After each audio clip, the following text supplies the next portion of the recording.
Sarah Chen, a brilliant but underestimated secretary at Sterling Industries, works under Marcus Sterling, a ruthless CEO known for his cold demeanor and impossible standards. When a critical merger threatens to destroy hundreds of jobs, Sarah discovers Marcus's hidden plan and makes a bold decision that could cost her everything. What starts as professional defiance evolves into an unexpected journey of mutual respect, personal growth, and the discovery that sometimes the most feared people are fighting the hardest battles. Set against the backdrop of corporate Manhattan, this is a story about courage, redemption, and finding connection in the most unlikely circumstances. Sas Mutakitis, before we begin, tell us, what city or country are you watching from? It's always incredible to know how far these stories reach. The elevator doors slid open to the 37th floor of Sterling Industries with their usual mechanical whisper, but Sarah Chen's heart was pounding loud enough to drown out every other sound. In her trembling hands, she clutched a manila folder that contained information that could either save her career or destroy it completely. "Miss Chen." The voice cut through the pristine silence of the executive floor like a blade. Marcus Sterling stood at the entrance to his corner office, his imposing 6-foot frame silhouetted against the floor-to-ceiling windows that overlooked Manhattan's financial district. Even from 20 feet away, his steel-gray eyes seemed to pierce right through her. "You're 7 minutes late." Sarah straightened her shoulders, fighting every instinct that screamed at her to apologize and shrink away. For 2 years, she'd perfected the art of being invisible around Marcus Sterling, efficient, quiet, and completely unnoticed. That was how secretaries survived working for the most feared CEO in New York's corporate landscape. But not today. "I was reviewing the Hartwell merger documents," she said, her voice steadier than she felt. "There's something you need to know." Marcus's expression didn't change, but something flickered in his eyes. In the 2 years she'd worked as his executive assistant, Sarah had never once initiated a conversation that wasn't directly requested. She handed him his coffee at exactly 7:30 a.m., scheduled his meetings without a single conflict, and ensured his dry cleaning was picked up every Tuesday and Friday. She was, by all accounts, invisible. "The merger documents are confidential, Miss Chen. I wasn't aware your clearance level included strategic acquisitions." His tone was arctic, the kind that had made grown men in Armani suits stutter and stumble over their presentations. Sarah felt her palms grow damp, but she didn't back down. Through the glass walls of his office, she could see the morning hustle of Manhattan 37 floors below, thousands of people heading to jobs that might not exist next month if what she'd discovered was true. "It doesn't," she admitted. "But when you left the Hartwell files on your desk last night, I saw the employee termination projections." The silence that followed was deafening. Marcus Sterling was known for many things throughout the corporate world: his brilliant business acumen, his ruthless negotiation tactics, his ability to transform struggling companies into profit machines. But he was most known for his temper. Sarah had seen senior executives reduced to stammers after challenging even his minor decisions. "You looked through confidential documents." It wasn't a question. 843 people, Mr. Sterling." Sarah's voice grew stronger with each word. "That's how many employees from the Hartwell manufacturing division you're planning to terminate after the merger.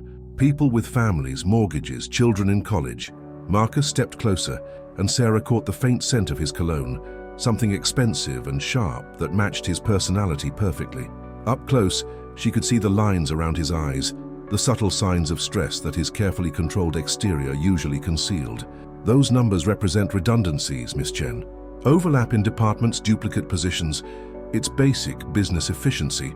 Those numbers represent people's lives," Sarah shot back, surprising herself with her boldness. "I've done the analysis. Hartwell's manufacturing division is profitable. You're not cutting redundancies. You're cutting an entire department to boost quarterly margins." For a moment, something crossed Marcus's face that Sarah couldn't quite read. It was gone so quickly, she wondered if she'd imagined it, replaced by the cold mask he wore like armor. "Your job description doesn't include business analysis, Miss Chen. It includes managing my calendar, handling my correspondence, and keeping your opinions to yourself." Sarah felt heat rise in her cheeks, but she stood her ground. Through the windows, she could see the Hartwell building in the distance, a modest structure in Queens where real people built real products with their hands, people who had no idea their livelihoods were being discussed in this sterile tower of glass and steel. "Maybe that's the problem," she said quietly. "Maybe if more people in this building cared about the human cost of these decisions, we'd find better solutions." Marcus's jaw tightened almost imperceptibly. Better solutions. You think you understand business better than someone who's been running companies since before you graduated college. I understand people, Mr. Sterling. I understand what it means to worry about rent, to choose between groceries and medicine, to lie awake at night wondering if your job will exist tomorrow. Sarah's voice carried the weight of personal experience. I grew up in a house where my parents lost sleep over every corporate restructuring, every merger, every efficiency improvement that threatened to upend our lives. The admission hung in the air between them. Sarah had never spoken about her background at Sterling Industries, had never revealed that she understood the fear and uncertainty that came with being on the wrong side of corporate decisions. Marcus studied her for a long moment, his expression unreadable. And what exactly do you propose I do with this insight, Miss Chen? Sarah opened the manila folder with hands that no longer trembled. I've identified 17 alternative cost reduction strategies that would achieve the same financial targets without the mass terminations. Supply chain optimization, technology upgrades, strategic partnerships with smaller manufacturers. She spread the documents across his massive mahogany desk. Months of secret research and analysis laid bare. Marcus glanced down at the papers, and for just a second, Sarah thought she saw something like surprise in his eyes. You did this on your own time. Every evening for the past month, ever since I overheard you mention the Hartwell acquisition to the board. Marcus picked up one of the reports, scanning the detailed financial projections and implementation timelines. Sarah held her breath, watching his face for any sign of his reaction. This was it, the moment that would either vindicate her courage or end her career. Miss Chen, he said finally, his voice carrying a strange note she'd never heard before. Do you have any idea what you've just done? The question hung in the air like a sword ready to fall. Sarah's mouth went dry as she watched Marcus Sterling's fingers trace the columns of her financial projections, his expression giving away nothing. The morning sun, streaming through the floor-to-ceiling windows, cast harsh shadows across his angular face, making him look even more intimidating than usual. I've probably just ended my career, Sarah whispered, the weight of her actions suddenly crashing down on her. But those people at Hartwell, they don't deserve to lose their jobs just to make numbers look better on a quarterly report. Marcus set down her analysis and walked to the windows, his hands clasped behind his back. From where Sarah stood, she could see his reflection in the glass, a man who carried the weight of billion-dollar decisions on his shoulders every single day. Do you know what happened to the last person who questioned my business decisions, Miss Chen? Sarah's heart hammered against her ribcage. She'd heard the stories, whispered in break rooms and elevator conversations. Marcus Sterling didn't just fire people who crossed him. He made sure they never worked in corporate Manhattan again. No, sir. His name was David Morrison, Senior Vice President of Operations. Brilliant mind, Harvard MBA, 15 years of impeccable service. Marcus's voice was eerily calm. He came to me 3 years ago with concerns about a factory closure in Ohio. Said we should consider alternatives that the community would suffer. Sarah felt sick. She knew this story wasn't going to end well. I ignored his recommendations, closed the factory anyway. 6 months later, Morrison leaked our internal communications to the Wall Street Journal. Marcus turned to face her, his gray eyes boring into hers. He was right, Miss Chen. The closure devastated that community. 3 suicides, 24 families lost their homes. Local businesses shuttered within a year. The admission hit Sarah like a physical blow. This wasn't the response she'd expected from the man known throughout Manhattan as the Ice King of Wall Street. Morrison ruined his career to expose what he saw as corporate cruelty, Marcus continued, moving back toward his desk. He's working at a community college in Vermont now, teaching business ethics to undergraduates. And you feel guilty about that? Sarah asked tentatively. Something flickered across Marcus's face. Pain, regret, something deeply human that completely contradicted his carefully constructed reputation. Guilt is a luxury I can't afford, Miss Chen. Every decision I make affects thousands of shareholders, hundreds of employees, dozens of communities. If I stopped to feel guilty about every hard choice, I'd never be able to make any choices at all.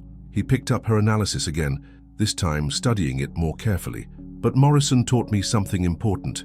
Sometimes the hardest decisions aren't the right ones just because they're hard. Sarah watched in amazement as Marcus Sterling, the man who'd made Fortune 500 CEOs break into cold sweats, actually appeared to be considering her suggestions.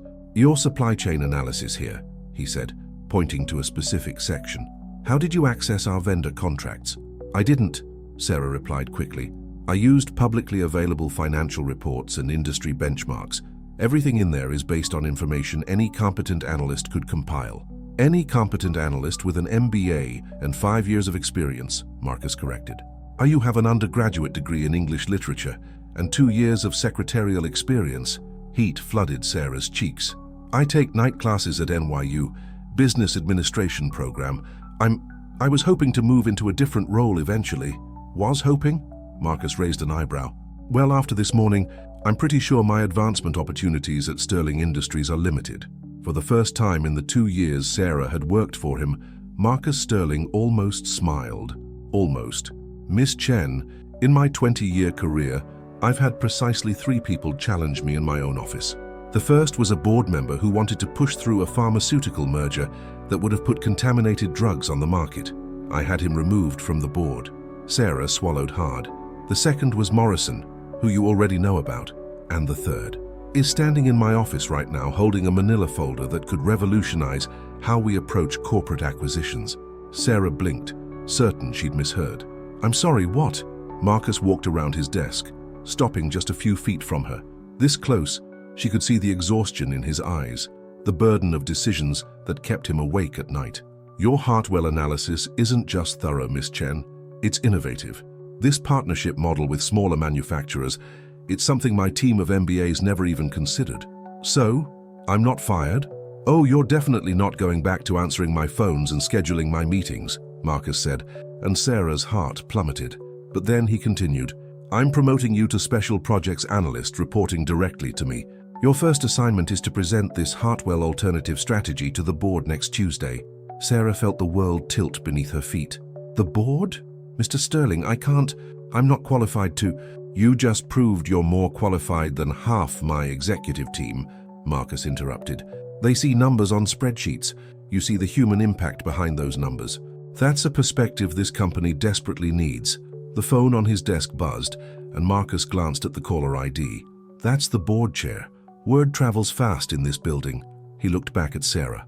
In about 30 minutes, rumors will be flying that my secretary just marched into my office and challenged a multi-million-dollar merger. By this afternoon, half of Manhattan's financial district will know that Marcus Sterling's infamous temper was defied by a 26-year-old English literature major. Sarah felt panic rising in her chest. Mr. Sterling, I never meant to... Miss Chen. His voice was gentle now, completely unlike the Arctic tone she was used to. Do you know why they call me the Ice King? She shook her head. Because I've spent my entire career making decisions with my head instead of my heart. It served me well in business, but it's cost me other things. He paused, looking out at the Manhattan skyline. Perhaps it's time I learned from someone who leads with both. The intercom buzzed again, more insistently this time. That's your first lesson in executive leadership, Miss Chen, Marcus said, reaching for the phone. Sometimes the most important calls are the ones that scare you the most. If this story is touching you in some way, comment below and tell us where you're watching from. Every place has its own struggles, and sometimes it's incredible to see how we all connect through such human stories. The Sterling Industries boardroom had witnessed countless power struggles, hostile takeovers, and career-defining moments, but Sarah Chen had never imagined she'd be standing at its head, facing 12 of Manhattan's most influential executives. The mahogany table stretched before her like an ocean, each leather chair occupied by a person whose net worth exceeded most people's wildest dreams. Ladies and gentlemen, Marcus announced from his position at the far end of the table, I'd like you to meet Sarah Chen, our new Special Projects Analyst. She has some concerns about the Hartwell acquisition that I believe warrant your attention. Sarah's hands trembled as she opened her laptop, connecting it to the room's massive display screen. Through the floor-to-ceiling windows, she could see the Hartwell building in Queens, a reminder of the hundreds of people whose futures hung in the balance of the next 30 minutes.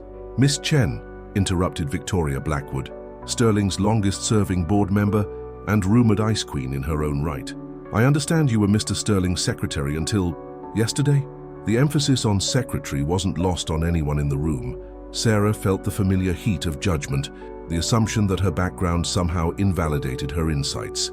That's correct, Ms. Blackwood, and in that role, I had the opportunity to observe how our decisions impact real people, not just profit margins. A few board members exchanged glances. Robert Chen, no relation despite the shared surname, leaned back in his chair with obvious skepticism. Miss Chen, we appreciate your perspective, but corporate strategy requires understanding market forces, shareholder obligations, fiduciary responsibilities. It also requires understanding that our decisions have consequences beyond quarterly earnings reports. Sarah interrupted, surprising herself with her boldness. The Hartwell termination plan doesn't just eliminate 843 positions. It destroys 843 families' financial security, removes $31.2 million in annual wages from the Queen's economy, and forces a community that's been building quality products for 40 years to start over. Marcus watched from his end of the table, his expression unreadable. Sarah couldn't tell if he was proud of her courage or regretting his decision to put her in this position. Those are very emotional arguments, said Thomas Way, the board's financial chair. But business decisions can't be made based on sentiment. We have a responsibility to our shareholders. Sarah clicked to her first slide, a detailed financial analysis that had taken her weeks to compile. Then let's talk numbers, Mr. Way. The projected savings from the Hartwell terminations, $47.3 million annually. The cost of my alternative implementation plan, $52 million in the first year, with break-even by month 14 and superior long-term profitability. The room fell silent. Sarah could hear her own heartbeat as the board members studied her projections. This partnership model with smaller manufacturers, Victoria mused, leaning forward, it's actually quite innovative. It's also untested and risky, Robert countered. Miss Chen, have you considered the potential for supply chain disruptions, quality control issues, the complexity of managing multiple vendor relationships? Sarah had spent countless nights anticipating exactly these questions. I've modeled for all those scenarios, Mr. Chen. Page 12 shows risk mitigation strategies, including redundant supply partnerships and graduated quality benchmarks. The partnership model actually provides more stability than our current single-source dependencies. Marcus spoke for the first time since introducing her. Miss Chen, walk them through the Morrison case study. Sarah's stomach dropped. She hadn't expected Marcus to bring up his past mistakes so directly, especially not in front of the board. But she understood. He was testing her, seeing if she could handle the full weight of corporate responsibility.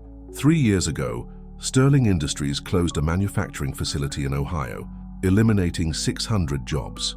The decision was financially sound in the short term, but the long-term impact was devastating. Sarah clicked to her next slide, showing photographs of the abandoned factory, the closed storefronts, the families who'd lost everything. The community never recovered. Property values plummeted, local businesses failed, and we lost a supplier relationship that had been profitable for over a decade. That's ancient history, Thomas objected. We can't make current decisions based on past regrets. But we can learn from past mistakes, Sarah replied. The Ohio closure saved us $23 million annually, but we lost $31 million in hidden costs. Supplier replacement expenses, recruitment costs for new facilities, legal fees from wrongful termination suits, and the complete loss of institutional knowledge that took decades to build. The board was listening now, really listening. Sarah could see the shift in their body language, the way they leaned forward instead of back. The Hartwell situation is different, she continued. These aren't redundant positions. They're skilled craftspeople who understand quality manufacturing in ways that can't be replicated overnight. If we terminate them, we don't just lose employees. We lose expertise, community relationships, and supplier loyalty that took 40 years to establish. Victoria tapped her pen against her legal pad. And your alternative preserves these relationships while maintaining profitability. It enhances profitability, Sarah corrected. By year 3, the partnership model projects 23% higher margins than the termination plan, with significantly lower risk exposure and greater market flexibility. The room erupted in quiet conversations as board members discussed the implications among themselves. Sarah caught Marcus's eye across the table, and for the first time, she saw something like approval in his gaze. Miss Chen, Robert said, calling the room back to order, you've presented a compelling analysis, but implementation would require significant restructuring of our acquisition strategy. Are you prepared to stake your career on these projections? The question hit Sarah like a punch to the gut. Everyone in the room knew what Robert was really asking. Was she ready to accept responsibility if her plan failed? Was she willing to bet everything on her belief that business could be both profitable and humane? Sarah thought about the Hartwell employees she'd never met. The the families whose names she didn't know, the community that was counting on someone, anyone, to fight for their futures. "Yes, Mr. Chen, I am." The silence that followed was deafening. Then, Victoria Blackwood did something Sarah had never seen her do in any board meeting she'd observed through Marcus's office cameras. She smiled. "Well then," Victoria said, closing her folder, "I motion to postpone the Hartwell termination plan pending implementation of Miss Chen's alternative strategy." "Seconded," came Thomas Wei's voice. One by one, hands around the table rose in support. Sarah felt tears prick her eyes as she realized what was happening, not just for her career but for 843 families who would wake up tomorrow with their jobs intact. Marcus Sterling stood at the far end of the table, his grey eyes fixed on Sarah's face. "Motion carried," he said quietly. "Miss Chen, it appears you have a company to restructure." 6 months later, Sarah Chen stood in the same boardroom where her career had been transformed, but everything else had changed. The quarterly reports spread across the mahogany table told a story that even the most skeptical board members couldn't ignore. The Hartwell partnership model wasn't just working, it was exceeding every projection she'd made. "The numbers speak for themselves," Victoria Blackwood announced, her voice carrying a note of satisfaction that Sarah had rarely heard. "Hartwell division profits are up 31%. Employee satisfaction has reached an all-time high, and we've attracted 3 new manufacturing partnerships based on our success model." Sarah felt a surge of pride, but it was tempered by the knowledge that the real victory belonged to the 843 families who still had paychecks, the Queen's community that had avoided economic devastation, and the skilled craftspeople whose expertise was now valued rather than discarded. "Miss Chen," Thomas Wei addressed her with a respect that would have seemed impossible 6 months ago, "your supply chain innovations have been studied by Harvard Business School. They want to feature the Sterling Hartwell model as a case study." "It's not my model, Mr. Wei," Sarah replied, glancing toward the end of the table where Marcus sat. "It's what happens when you combine financial acumen with genuine concern for human impact." The past 6 months had been a whirlwind of 18-hour days, strategy sessions, and implementation challenges that had tested every skill Sarah didn't know she possessed. But more than that, they had revealed sides of Marcus Sterling that completely contradicted his public reputation. She remembered the night 3 months ago when they'd worked until 2 a.m. troubleshooting a supply chain disruption that threatened to derail the entire partnership model. Instead of the cold efficiency she'd expected, Marcus had rolled up his sleeves and called Hartwell's floor supervisor directly, speaking to him with a respect and genuine concern that had surprised everyone in the room. "There's something else," Marcus said, standing from his chair. "Miss Chen's success with Hartwell has attracted attention from our competitors. Morrison Industries has offered her a position as their Vice President of Strategic Development." Sarah's stomach dropped. She hadn't told anyone about the offer that had arrived that morning, a position that would triple her salary and establish her as one of the youngest VPs in Manhattan's financial district. "Morrison Industries," Robert Chen raised an eyebrow. "David Morrison's new firm?" "The same David Morrison I told you about 6 months ago," Marcus confirmed, his eyes never leaving Sarah's face. "The man who sacrificed his career to expose corporate decisions that prioritized profit over people." The irony wasn't lost on anyone in the room. Morrison, the executive Marcus had described as ruining his career for his principles, was now offering Sarah the opportunity of a lifetime. "Miss Chen," Victoria said carefully, "we hope you'll consider what you've built here before making any decisions."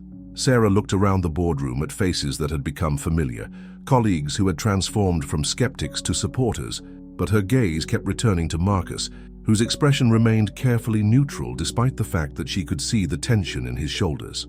"Actually," Sarah said, standing from her chair, "I've already made my decision." The room held its collective breath. "I'm staying at Sterling Industries, but with conditions." Marcus raised an eyebrow.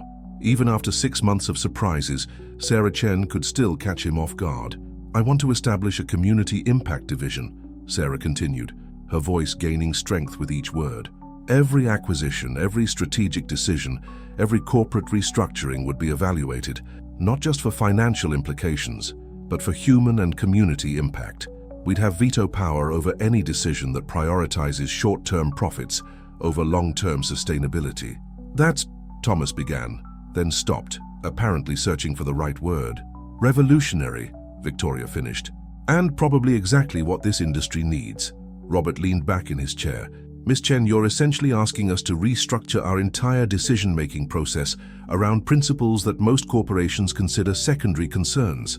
I'm asking us to restructure our decision-making process around principles that should be primary concerns, Sarah corrected.